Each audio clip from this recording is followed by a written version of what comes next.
அனைவருக்கும் நமஸ்காரம்.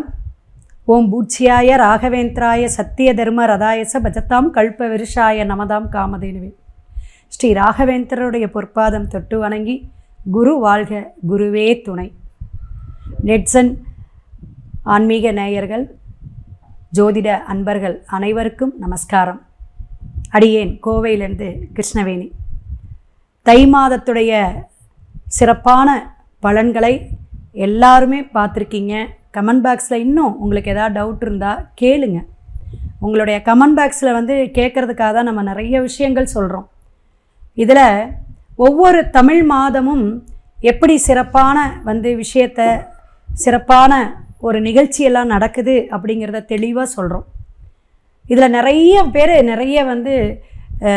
ஜோதிடம் சார்ந்து ஜாதகம் பார்க்கக்கூடியவங்க அனைவருமே நிறைய சப்போர்ட் பண்ணுறீங்க. அதுக்கெல்லாம் வாழ்த்துக்கள், நன்றிங்க. தொடர்ந்து பயணிப்போம். மாசி மாதத்துடைய பலாபலன் மற்றும் பரிகாரம் இந்த வீடியோவில் பார்ப்போம்.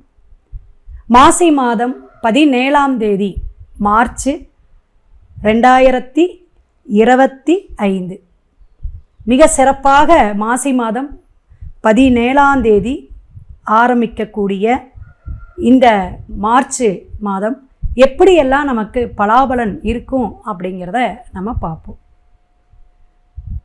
மார்ச் மாதம் அப்படிங்கும்போது 3வது மாதங்க. பங்குனி 17ஆம் தேதி தான் முடிவுக்கு வருது. அப்போ இந்த 31ஆம் தேதி வரையும் என்னென்ன பலன்கள் அப்படின்னு பார்க்கும் பொழுது 14/3/2025 மாசி 30ஆம் தேதி மிக சிறப்பான ஒரு மாங்கல்ய நோன்பு, சரடெல்லாம் வச்சு மங்கள பொருட்கள்லாம் வச்சு பெண்கள் நம்ம நல்ல கட்டுக்கழுத்தியாக இருக்கணும், மங்களகரமாக இருக்கணும் அப்படின்னு காருடைய நோன்பு கொண்டாடுவாங்க. இதுக்கு ஒரு வரலாறு உண்டுங்க. சத்தியவான் சாவித்திரி இந்த வரலாறை படிக்கணும். நம்ம படித்து தெரிஞ்சுக்கிட்டு அந்த கௌரி பூஜை அப்படிங்கிற ஒரு விசேஷமான அமைப்பு இந்த மாதம் வருது. இதை தெரிஞ்சுக்கோங்க. இந்த கதையை படிக்கும் பொழுது பெண்கள்லாம் எப்படி தீர்க்க சுமங்கலியாக இருக்கிறது, கணவனை மதித்து நடக்கிறது எப்படி அப்படிங்கிறதை நம்ம தெரிஞ்சுக்கலாம். ஒவ்வொரு மாதத்துக்கும் ஒரு விசேஷம் உண்டு. அதில் கடைசியில் வரக்கூடிய தெலுங்கு வருட பிறப்பு யுகாதி பண்டிகைம்பாங்க. இப்போ நம்ம தமிழ் மாதமான சித்திரையில் பஞ்சாங்கமெல்லாம் வாசிப்போம். அதுபோல் தெலுங்கு வருட பிறப்பும் இந்த மாதம் பிறக்கக்கூடிய ஒரு அற்புதமான விஷயம். பங்குனி 16ஆம் தேதி வருதுங்க.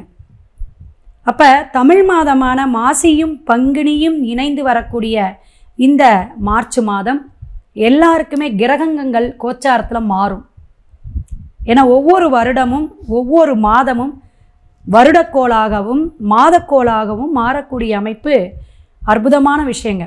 ஏன்னா ஒரு விஷயம் மாற்றத்துக்கு, நம்மளுடைய வாழ்க்கையின் தராதரத்தை உயர்த்துவதற்கு அது உதவாதா அப்படிங்கிற ஒரு அமைப்பை கொடுக்கக்கூடியது தான் இந்த ராசியுடைய அமைப்பு.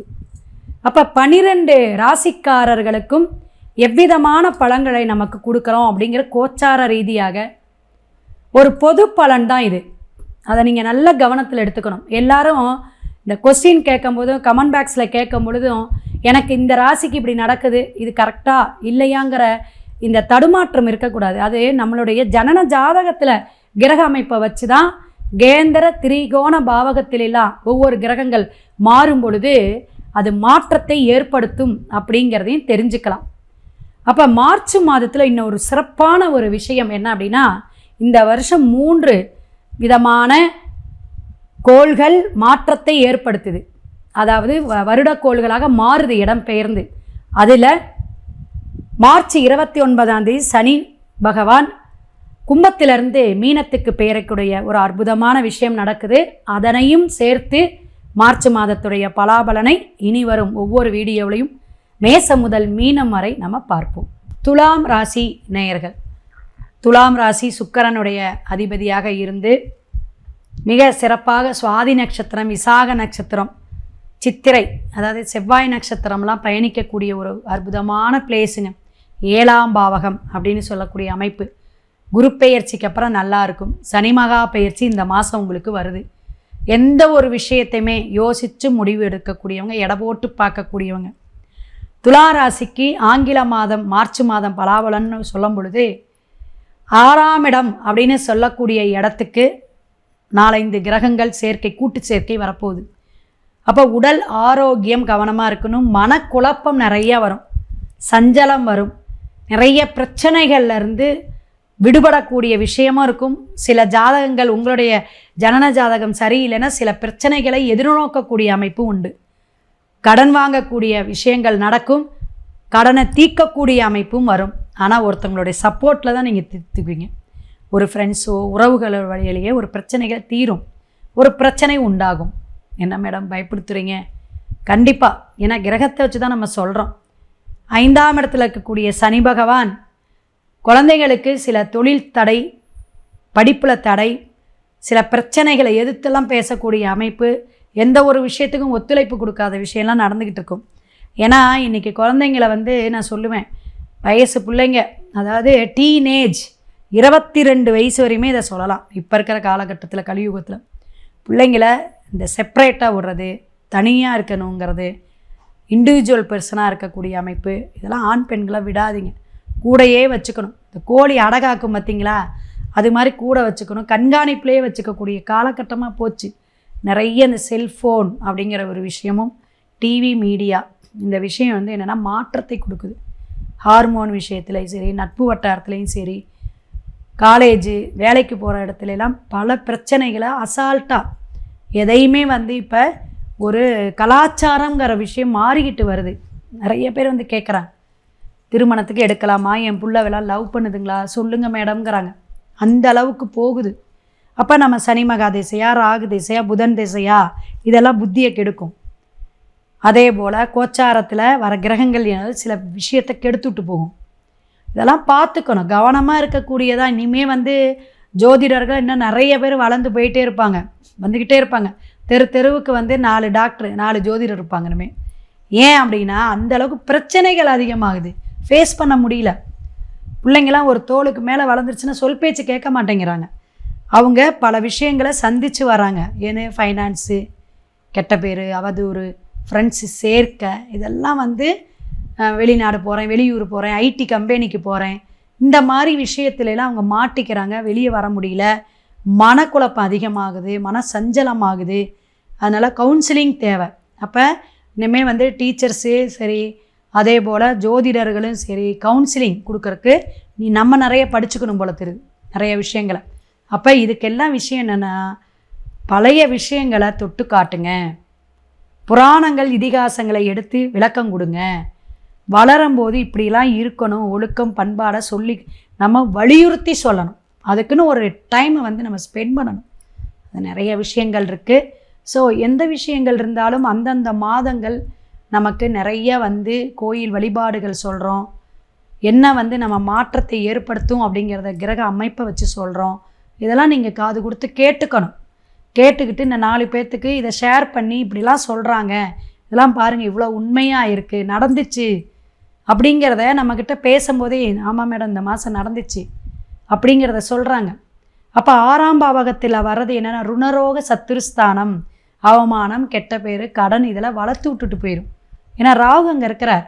மற்ற கிரகங்களும் போட்டு அடையும் போது தன்னகத்தே அத்தனை சூழற்சியை கொடுத்துரும். மாமன் வழி, அத்தை வழி உறவுகளை பிரச்சனையை ஏற்படுத்தும்.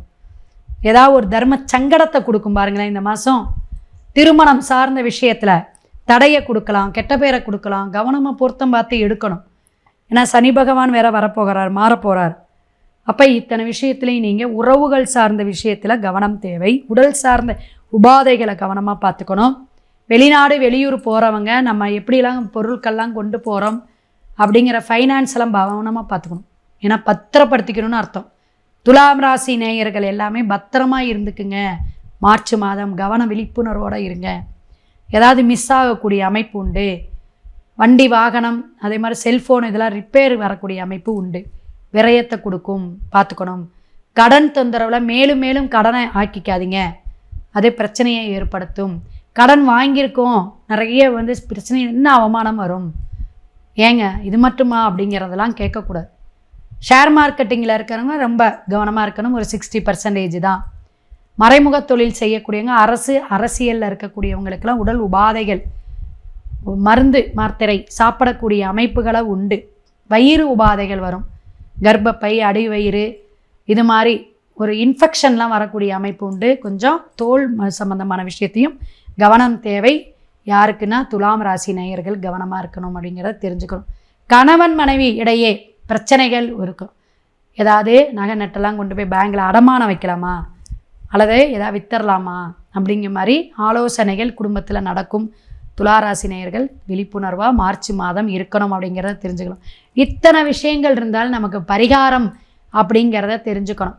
அது தெரிஞ்சுக்கிட்டால் தான் பிரச்சனையை தீர்த்துக்கணும் அப்படிங்கிற விஷயம். அப்போ நீங்கள் புதன்கிழமை அல்லது சுவாதி நட்சத்திரம் அன்னைக்கு எங்கே போகணும்னா லக்ஷ்மி நரசிம்ம பெருமாள் வழிபாடு இந்த மாதம் அவசியம் போகணும். எப்படி அப்படின்னா அவருடைய நாமத்தை சொல்லி வரணும். நாராயணா கோவிந்தா அப்படிங்கிற நாமாவளி சொல்லி வரலாம், அல்லது லக்ஷ்மி நரசிம்ம அவருடைய நாமாவளியை கேட்டு வாங்க. காயத்ரி மந்திரம் கூட சொல்லலாம். விக்ரம் வீர மகாவிஷ்ணு ஜுவந்தம் சர்வதோமுகம் நிர்சிம்கம் பீஷ்ண பத்ரம் மிருதியும் நமாம்யகம். இப்படி அவருடைய காயத்ரி மந்திரம் கூட நீங்கள் உச்சாரணம் பண்ணிட்டு வரலாம். துளாராசி நேயர்கள் தைரியமாக தன்னம்பிக்கையாக நரசிம்ம பெருமாள் வழிபாடு அப்படிங்கும்போது காய்ந்த திராட்சை, துளசி, கற்கண்டு, தாமரை கொடுத்து வழிபாடு எடுங்க. ராகு காலத்தில் எப்போ போகணுங்க? ராகு காலத்தில் செவ்வாய்க்கிழமை ராகு காலத்தில் போங்க. 3 to 4:30 மாலை நேரம் சுவாதி நட்சத்திரம் அன்னைக்கு போகலாம். அதே போல் யாகசாலை ஹோம பூஜை நடக்கக்கூடிய அமைப்பில் இருக்குது. பசு நெய் 1/2 லிட்டர் வாங்கி கொடுங்க. சமித்துக்கட்டும் வாங்க, அந்த விறகு குச்சி மாதிரி இருக்கும், அந்த சமித்துக்கட்டு வாங்கி கொடுங்க. மிக விசேஷமாக இருக்கும். அந்த விருஷம் அப்படின்னு சொல்லக்கூடிய அமைப்பு இதெல்லாம் சில கிரகங்களுடைய மறைவை வச்சு தான் நம்ம சொல்கிறோம். மேற்கொண்டு உங்களுடைய சந்தேகம், ஜாதகத்துடைய முழு பலாபலன் பார்த்துக்கணுன்னா டிஸ்பிளேயில் என்னோடய ஃபோன் நம்பர் வருது, நீங்கள் கேட்டு தெரிஞ்சுக்குங்க. அடுத்த பதிவில் சந்திப்போம். சிவாய நம. திருச்சிற்றம்பலம்.